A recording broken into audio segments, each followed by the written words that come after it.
I have the pleasure of introducing you to Katerina. Many of you who have been with us for a while have heard Katerina talk before, and she's always coming up with some, really great pearls. But Katerina is a financial planner, and she's got some superpowers. One is salary negotiation, so that's why, we really wanted to bring her here with us. And the second one is tax planning, and she's brilliant in her field. She's one of the very few women who have achieved what she's achieved, and she is generous beyond belief, and such a good quality human. And I'm thrilled to call her, my gal pal and an acquaintance, and I just, I love what she does and how she does it and how she always thinks about helping other people. So, Katerina, I'm going to turn it over to you. Thank you, Christy, for the wonderful introduction. And good morning, everyone. It is wonderful to be with you and share this information. So I'm trying to share my slides, and it seems like I need a permission, or maybe I'm good at this point. Here we go. Perfect. It's really great to share this information in such timely way because, as Christy said, companies are starting to hire again, and we actually have come across our own clients who were interviewing in December, right before Christmas time, and the companies were looking to move really quickly. So we supported them with salary negotiation. And it's always fun to be in those conversations and seeing that companies are back to being open to hire. And it would make sense given what is happening with capital markets. You know, as a wealth manager, I cannot not mention that. Companies' valuations are up, so they have more capital to deploy and get the right talent. So, especially if you're in any of the industries around AI, tech, finance, healthcare, we're seeing a lot of expansion in those fields. And this whole year is looking very positive. The outlook for the economy is positive so far, so it's still very promising. So, given that, what is it that we'll talk about today? So, we'll talk about why it's important to negotiate besides just the monetary piece, and what within the compensation package is negotiable because it is a package, right? It has several components besides just the base pay. And we'll talk about how to benchmark ourselves correctly for the negotiation so the amount that we are seeking and advocating for is reasonable and justified. And at the end, I'll share some helpful resources if you wanted to expand your knowledge on negotiation, how you can do so. So, why is it important to negotiate? So, besides the fact that we all want to get paid more and what's fair, if we don't negotiate at all during our entire working years, we could be leaving at least $1.6 million on the table. So let's imagine that we have a working career of 35 years. And if we enter the first job without negotiating and never negotiate after that, chances are we're definitely underpaid, significantly as well. And this this money that we're not getting paid is monies that we're not saving, that we're not investing, that are growing in value. And the other aspect is that things like raises and bonuses, they are usually calculated off of the base pay as a percentage, right? So we're also kind of missing out despite of getting, let's say, an annual raise or a bonus because it's calculated off of a lower value because we didn't negotiate. we're also missing out on some money there. And imagine that you're retiring, let's say you're 65, and you could have extra $1.6 million in your retirement account or in your savings. What that could mean is your primary residence is most definitely paid off, right? There is a chance you have another residence, a vacation home, in addition to your primary residence, or that your children's they graduating without student debt because you have more capacity to support that. And besides the monetary piece, when it comes to negotiation, there is also something to be said about a person, a candidate, professional who advocates for their own value. And that is the perception of someone basically being a leader and entering the company being viewed as a leader. A study has found that people don't like people who do what they're told. And if a hiring manager puts an offer in front of someone and the person just signs it without a single word, they had essentially done just that. They were told to sign on the dotted line, and they did. So now that hiring manager, that boss has this person working on their team, and there's, let's say, an issue to be solved. There is a problem that's, let's say, affecting the entire industry. It has an impact on the company. You know, the boss is scratching their head. What are we going to do here? Who do you think that boss goes to? Do they go to that employee who just signed the offer without advocating for themselves? Or will they seek someone who thinks outside of the box, understands their value, and has already presented themselves as a leader? So, being viewed as a leader will also increase the possibility of being considered for special projects, to lead teams, promotions, and that in itself can lead to higher compensation. So it's not just to make more money, it's to also position ourselves to be viewed at a higher leadership level.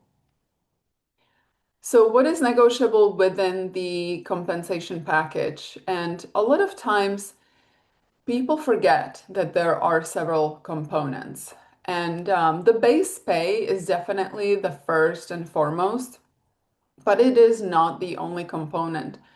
And especially during times when, let's say, the company cannot meet the base pay, the other components can be utilized to bridge the gaps and in such really beautiful ways. And, I'll give you an example of a client that I just supported in December because the company was looking to move so fast.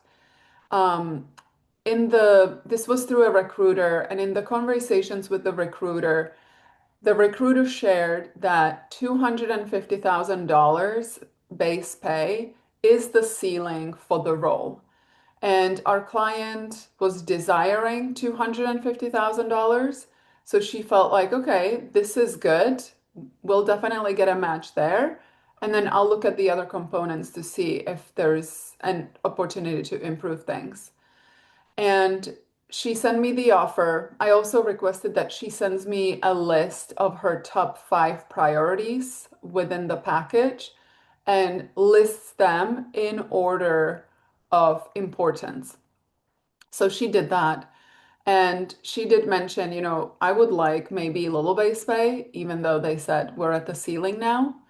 And then the other piece that she wanted was health insurance plan with a specific carrier the company is currently not offering. But that was kind of a non-negotiable for her, which I understand.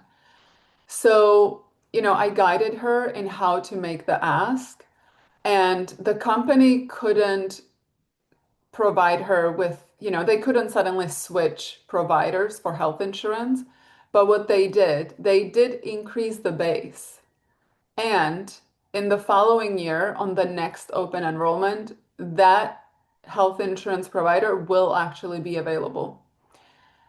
So even though the company said there is a ceiling, somehow they did find money, right? On a base pay that they say they couldn't. So that tells us that there's always more. We just simply have to ask. And years ago, when I was putting together the seminar on salary negotiation, I interviewed many HR professionals, and one of them was an executive HR. He's also kind of fractional consultant. Many of you may know him from Orange County. And he said that there's always more money.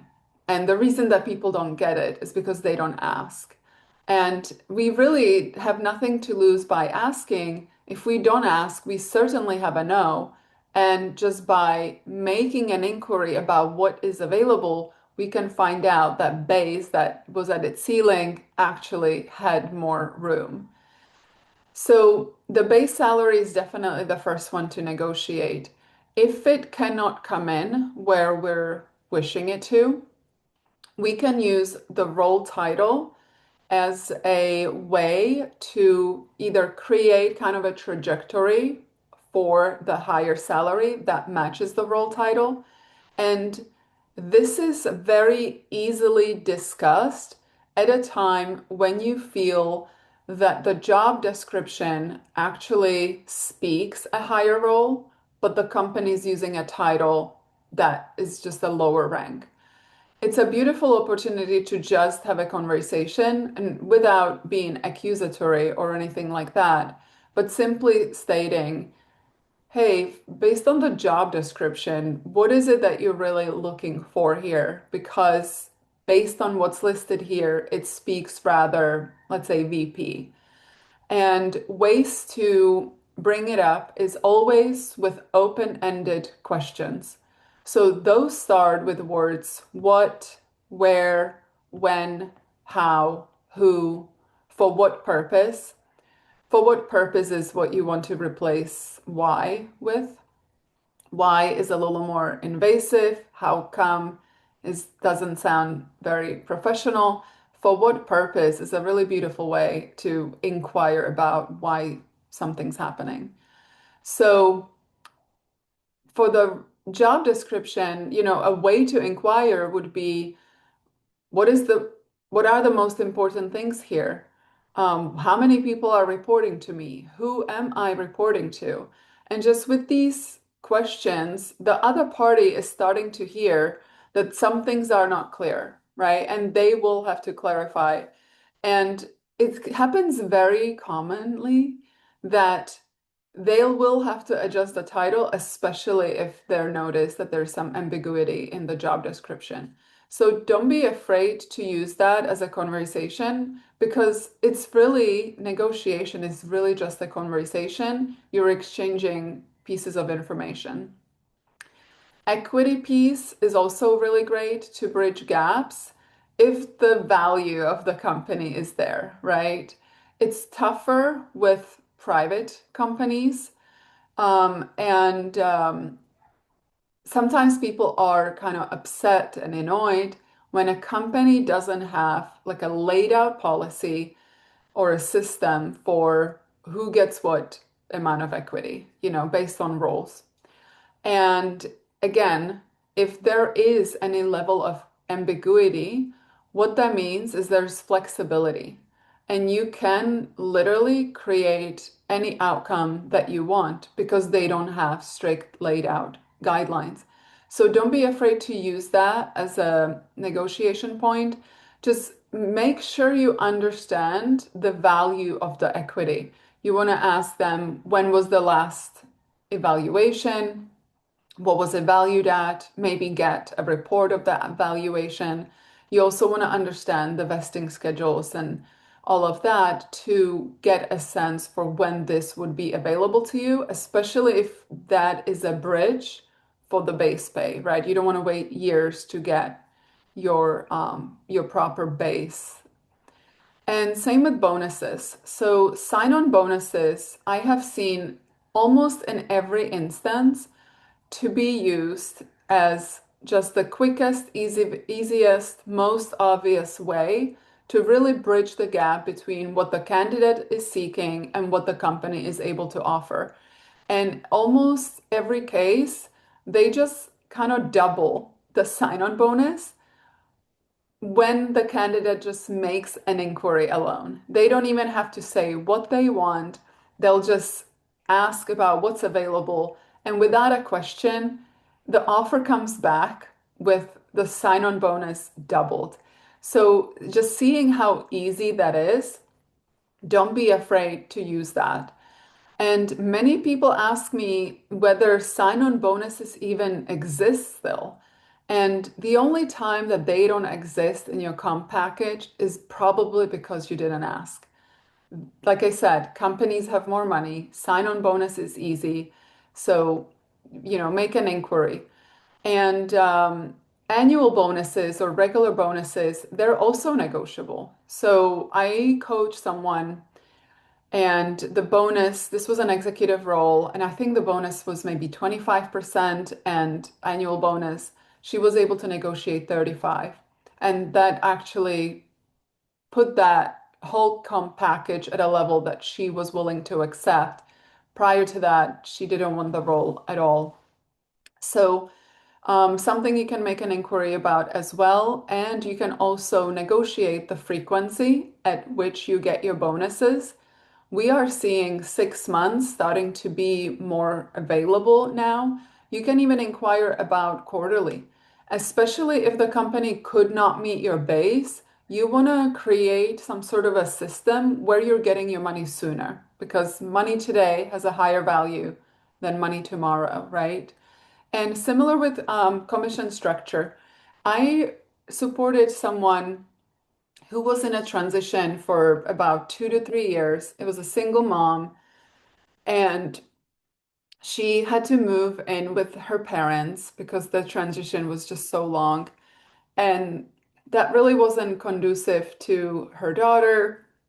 It was causing kind of a stress within the household. The mom, of course, is feeling like she's in the middle because she cannot move anywhere else.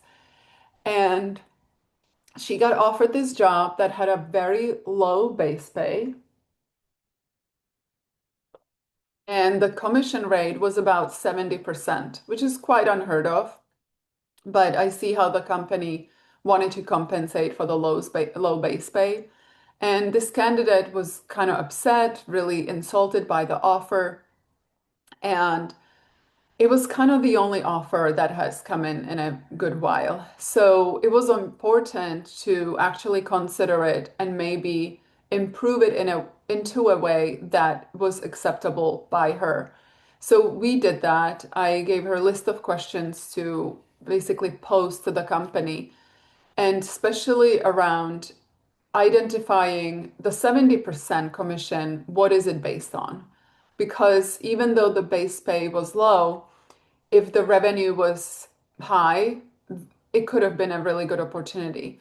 And she not only was selling herself, like she wasn't just in sales in the company herself, she was also leading a sales team. And she was also getting commission on what the sales team generates. So it created a package that she could actually accept. So, especially when there is an ambiguity or flexibility around commissions, you have an opportunity to get really creative. So, other pieces that are also negotiable are, of course, benefits. And things like 401k seem very straightforward, right? The IRS sets the guideline for what you can contribute, and there is a 3 or 4 or 6% match. However, there are actually a set of benefits that are available strictly just to executives, and it's a whole nother animal of benefits, and you may actually get more money this way. And an example is Pacific Life, the insurance company headquartered in Newport Beach. For their executives, they actually get a dollar amount just deposited into their 401k. So we have a client who works there. He gets his normal match, but also the company puts in like 11 or $18,000 a year into his 401k because he is part of the executive package benefits plan. So if you are, let's say, close to the C-suite, maybe executive VP, and you're still looking for components that could bridge any gaps, you may inquire, does the company have an executive packet of benefits? And if so, inquire about getting access to it because there is also benefits like, increased life insurance, long-term care insurance that is group. The company pays for that. You may be able to port it when you leave the company. And if you've learned anything about long-term care, it's very expensive. It can really bankrupt us in retirement.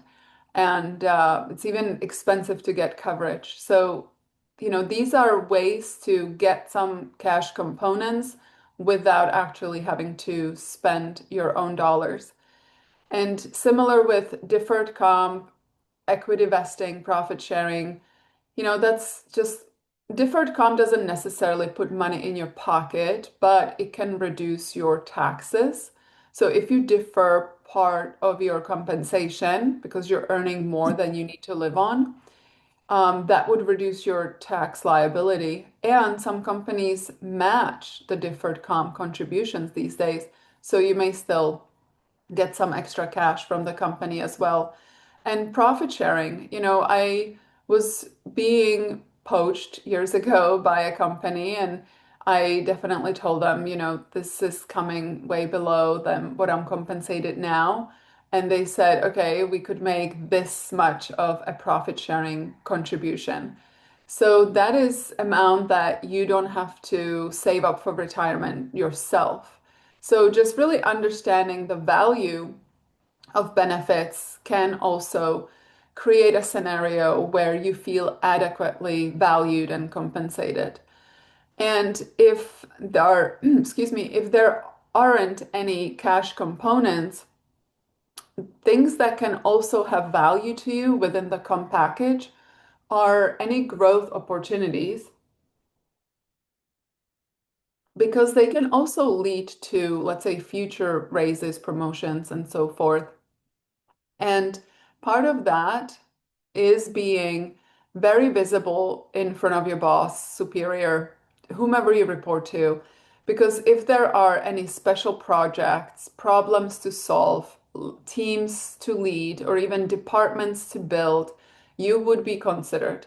And if that is an increase in responsibilities, it also communicates increase in comp.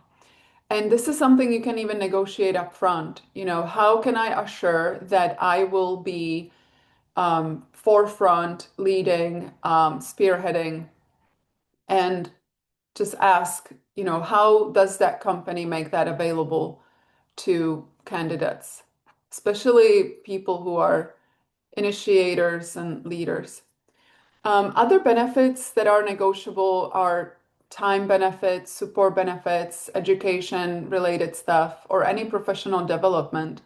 So with the time paid off, it may not put cash in your pocket right away, but I'll give you an example of someone that I supported in negotiation. She was getting paid $250,000 a year. She was happy with that. And the company she was leaving, she had 4 weeks of paid vacation because she had been there a long time. This company she was entering had a policy for 2 weeks. And she said to me, I really would like the 4 weeks. I'm used to it. My family really uses it.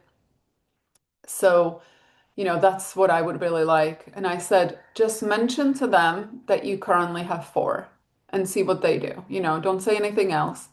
And she did that, and they gave her an extra week. So they met her in the middle. And it didn't necessarily give her extra cash, but making 250 a year, if we divided it by the weeks, it's about 5K a week. So it did have value to her, right? She gets to spend more time with family. And time's actually valuable more than money.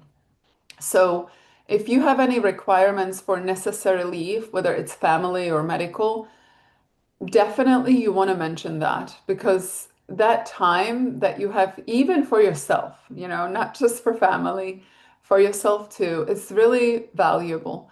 And that's why flexibility around schedule and remote work is really desirable right now. And I know we're in a season that companies really want people to come back to the office.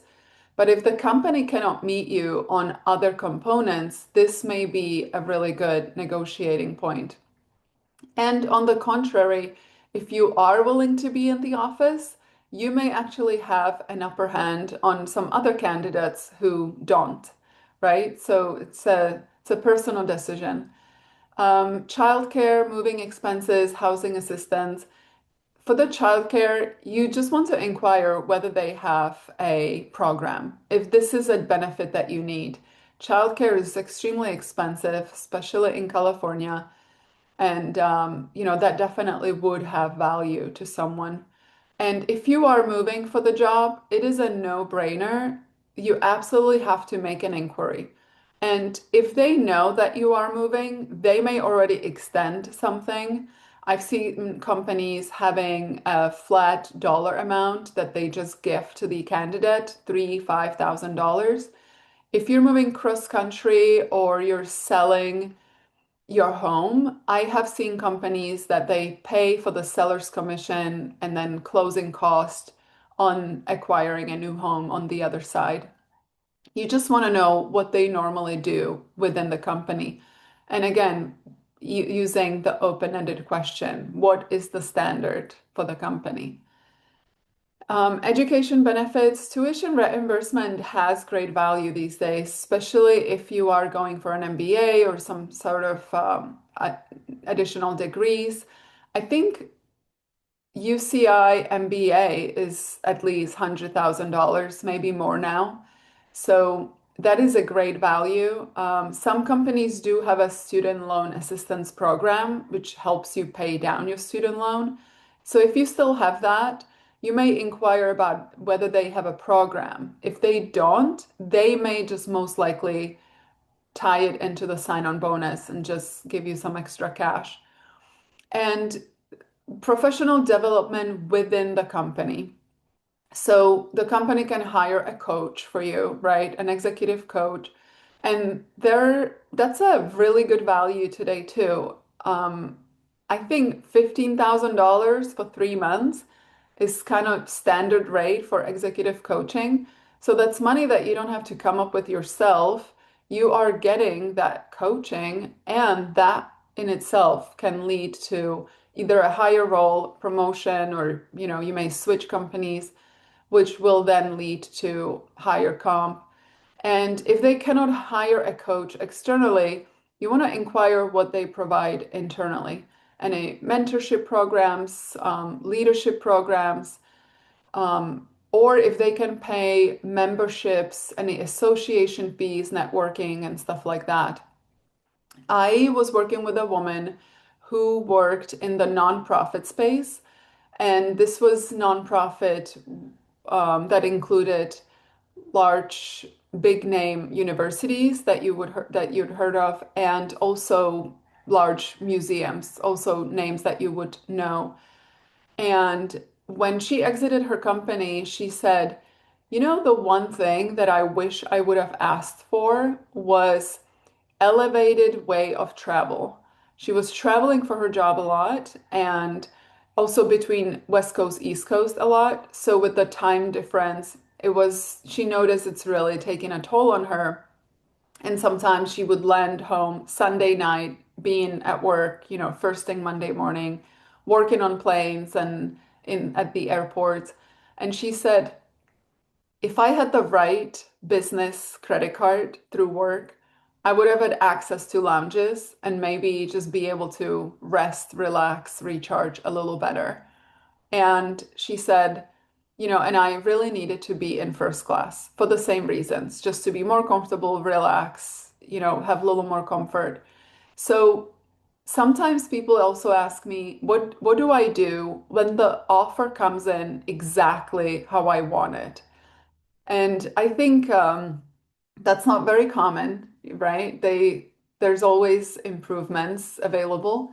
But if that happens, you know, let's say the elevated way of travel, company credit card that allows you to access to all the lounges, that is definitely something that you can inquire about if you travel for the job, of course. And another thing, especially for executives, is discussing the exit package upfront. Because what we're seeing with executives, they either didn't talk about it up front, now they're finding themselves leaving the company and they're feeling very vulnerable and stressed about what is being offered because considering how much longer it takes for an executive to find a replacement role, it is causing some stress on their finances. So it's a really fair conversation, even though it may sound like we're already discussing our divorce before we even got married. The companies expect that. If you're entering into the C-suite, they get it, right? And if you're entering into the C-suite, you're most likely speaking with the CEO. So it's a very natural conversation. So how do we benchmark our value to know that what we're requesting is reasonable? So you want to research the job title across the industry and with competing companies. You want to make sure that you target it on the location where you live, not where the company is headquartered, or if it's a remote job, not where the company is, because it needs to be based on your living expenses. Living in Orange County, California, or even NorCal, and working for a company that has a location in Des Moines, Iowa, it would probably not support your lifestyle working on Midwest salary. So it's really important to benchmark it based on where you live.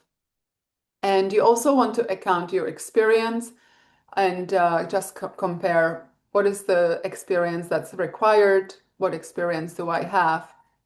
And now with these data points, you can identify your salary range. And you also want to account for any special skills that you have, leadership skills, any achievements that you have so far received. And again, really, take account of your experience. How much of that work have you done? Who have you supported? Teams that you have led, even departments that you have built, revenue that you've increased, and so forth. Or on the contrary, depending on your role, how much you saved a previous company. And then now within that range, you want to target the salary. And what really helps is to pick an odd number. And this may seem really odd, and it might be. It's also kind of fun because when you share that number, um, this hiring manager, recruiter, of course, they're gonna look at it and they'll want to know how you came up with that.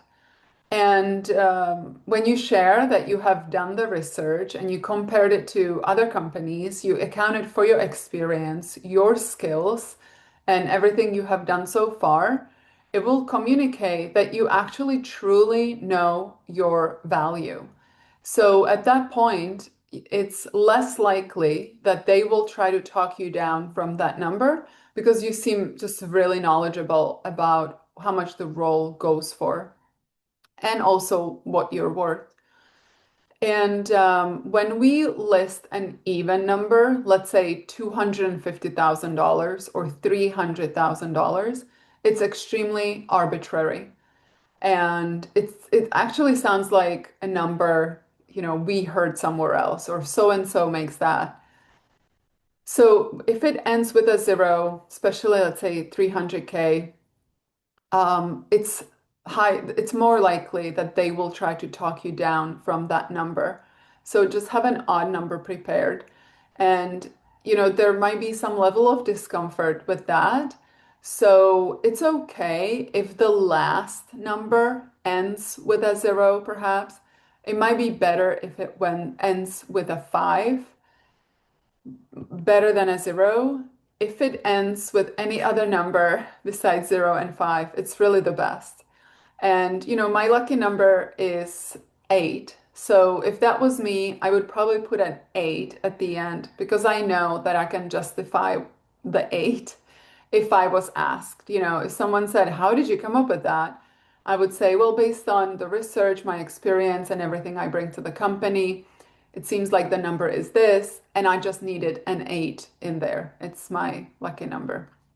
And what this actually also does, it may put a smile on their face, right? And now this conversation is getting way less tense. Now it's becoming fun. They're starting to like you. You're making friends. You're lightening up the whole conversation, which is around salary and may seem somewhat uncomfortable. You also want to get a sense for the value of the package, the benefits package, for the reasons I already mentioned, right? There are also components that have value and may improve the comp package as a whole. And you want to know what your walk away point is. Hopefully, it will never get to that. You just want to be prepared if the conversation goes to a specific spot and then, you're seeing numbers that you don't like, you just want to know at what number or at what level do I just, walk away. And that's based on your living expenses. You never want to accept a role that cannot meet that, right? Because then you're still reaching into your emergency fund savings, maybe getting into debt. And the reason you're getting a job is so you can stop doing that. So just have an understanding of what you absolutely have to make to be okay, especially if the company has, let's say, budgetary issues and really cannot meet what the research has shown. And you also want to feel adequately valued and compensated. And that's more for the psyche and emotional state because if you're working at a job where you don't feel valued, it will translate into the way that you do the work. And you may not work at your best, and therefore you're not being noticed, as a high performer, considered for promotions and so forth. And you may also be looking elsewhere while working at this company, perhaps even a little resentful that they don't value you. And while you're working at a company and looking for another job, you're really not committed. And not only that, the company is not receiving the full you, I bet that, you may also not feel good about yourself. So just really understand your value and know when you would walk away. So, how do we set a strategy for the right type of negotiation? So, ideally, perfect world, we postpone the salary negotiation for the absolute end. And unfortunately, these days, that is really not possible. Companies, recruiters, they want to know your desired salary upfront just so they can even see whether, are we in the vicinity? Will this align at the end? And with recruiters, they may not even put you forward unless they know. So we have to give them some number. And the best way is to state the range again. And you can even say that based on the research, so you're sharing that you've actually done the research. This is not based on what you made up in your head you think you want. It's based on some hard data. And it shows that you're really keeping a pulse on the industry, knowing what the values are.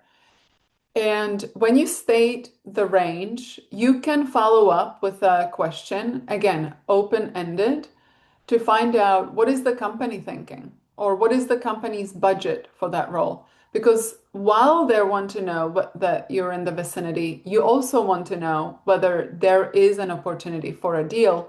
Because if there isn't, you may not want to waste your time going on series of interviews. Maybe, you would want to move on.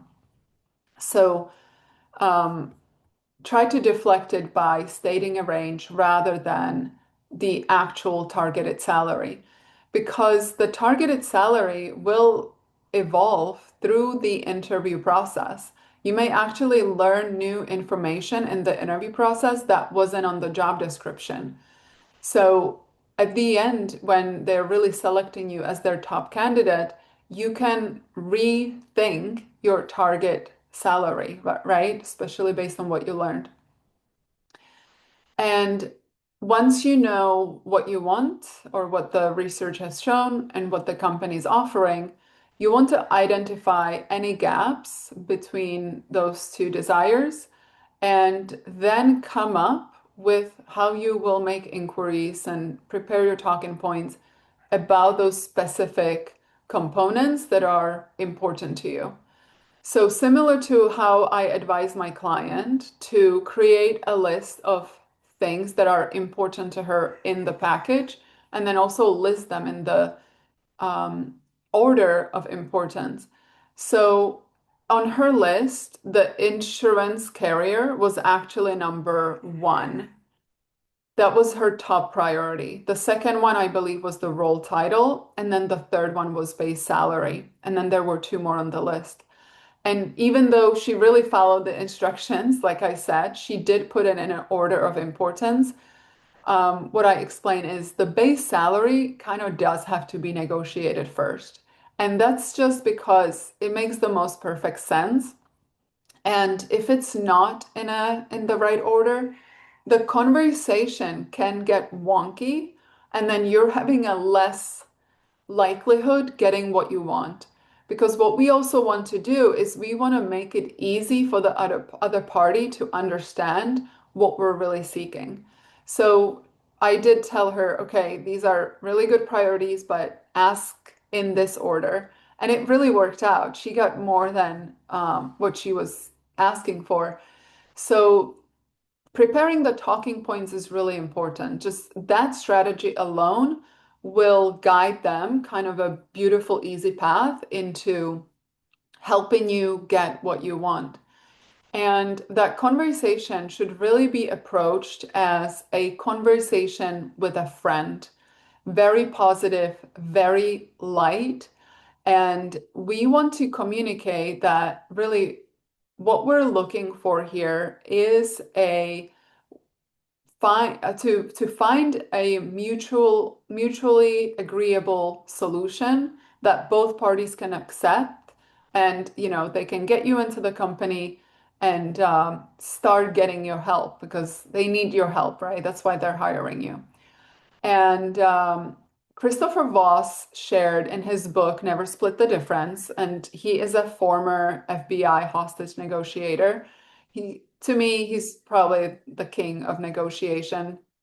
He shares that when people are in a good mood, their brain capacity goes up by 31%. So that's a third of our brain is working better or more when we're in a good mood. So putting that other party in a good mood, they now like you, right? Because they're feeling good in your presence. And now they're also working smarter. So, whatever your desire is, they will go out to bat for you to get you that because they're thinking outside the box. They know how to get it and they want to get it for you because they like you. So, just make sure that it's never about who gets a bigger half of the pie, right?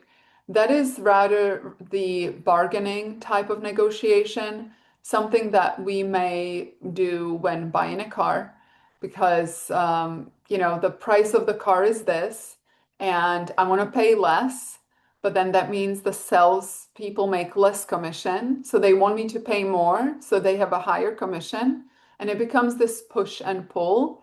And, hopefully we find a way to meet somewhere in the middle.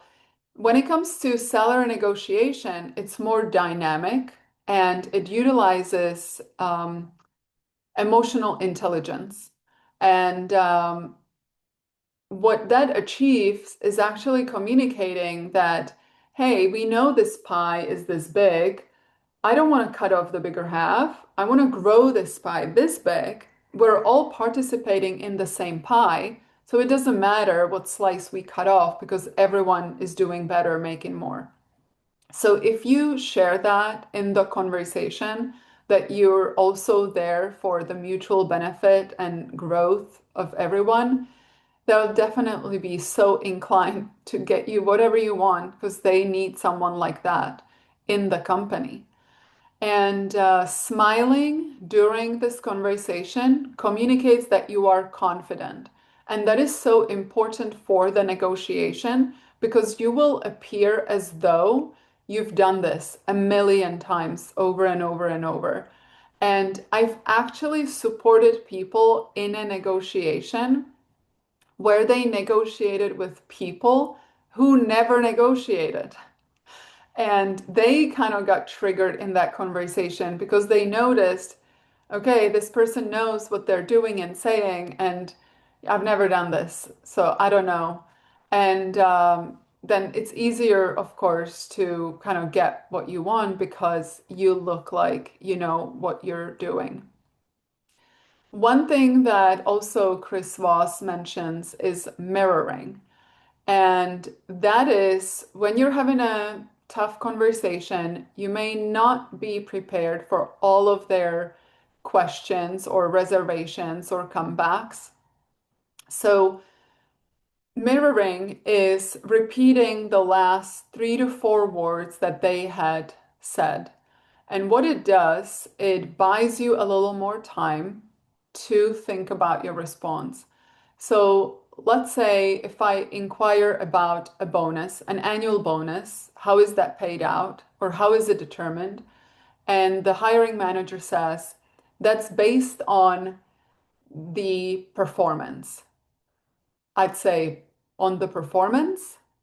And notice that I inflected up, so I'm signaling there is a question. I repeated the last 3 words that they said. What I'm saying is, I would like more insight into what you just said. And it's not invasive because I'm not saying, what do you mean performance? How is that determined? Whose performance? That would be really invasive. They're not liking me right now. Their brain is not at higher capacity. So if I just repeat the last 3 words, what they're noticing is that I'm hearing them. So now they're feeling heard and they certainly are liking me. And if they say, yes, performance of the team, I say, of the team, they'll say, yes, the salespeople and so and so. So I can mirror about 3 to 4 times. After that, it might start draining their energy. You definitely don't want to do that. You need them to stay in that conversation fully engaged so they can continue to get you what you want. So I did share about Chris Voss. His book's called Never Split the Difference. It's also on audio. It's a really good listen if you want to expand your knowledge on negotiation along with other books. And here are some websites that you can use for benchmarking your salary to see whether you are, within the vicinity of what the role goes in the industry. I don't think we're emailing these slides out, so feel free to take a screenshot of this. And this is being recorded and will be on PRG's YouTube if you want to rewatch that. And here is my contact if you'd like to get a hold of me for any salary negotiation tips and or tax planning. We're in prime season to improve your tax liability, and tax planning is really a big passion of mine. So if you have worked with our firm, Continuum Consulting Group, before, you may know that we like to extend an offer at the end. And most of the time, it's a complimentary comprehensive financial plan. I have also offered tax planning at specific times of the year. And today, we have an offer for you that we will review your job offer. Make sure it is an official offer letter, nothing verbal. We don't start the negotiation until it's in writing. So if you receive an offer and just want to talk through it, see what's negotiable, where you can make an ask and improve it, we'll be happy to review it for you. So feel free to reach out. And we have about 5 minutes. Right. So, There's a bunch of questions, but I'm gonna okay. just hand pick some. Okay. So this is an interesting one. What about negotiating a press release to announce your arrival? Some roles do that, but not. It could be a good way to lift the visibility of both you and the company. Absolutely. And that's easy. That doesn't even cost the company anything. And you can also see from their website and just other releases that they've done whether they do that. And if they do, that's an easy free request. Absolutely. Okay, and then Bill asks about recruiter salary guides. Are these reliable salary information? They may not be, and they can also be very off. Oh, So it's so off. yeah, so you want to do your own research, and if theirs is off, you can make an inquiry. How did you gather that? How did you arrive at that? Just find out because they could have pulled it out of their hat. Yeah, they really could have. What about negotiating for an executive coach up front? There's a couple of people who Yes, ask that. and you don't have to say, "Can I get a coach?" You can ask, "What has the company's history been on bringing in an executive coach?"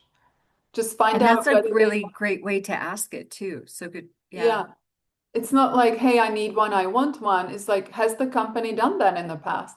You don't want to ask, has the company done that in the past? Because if they say no, you have nowhere to go with that. It has to be open-ended. What has the Yeah. company historically done? And then you talked a little bit about the exit package.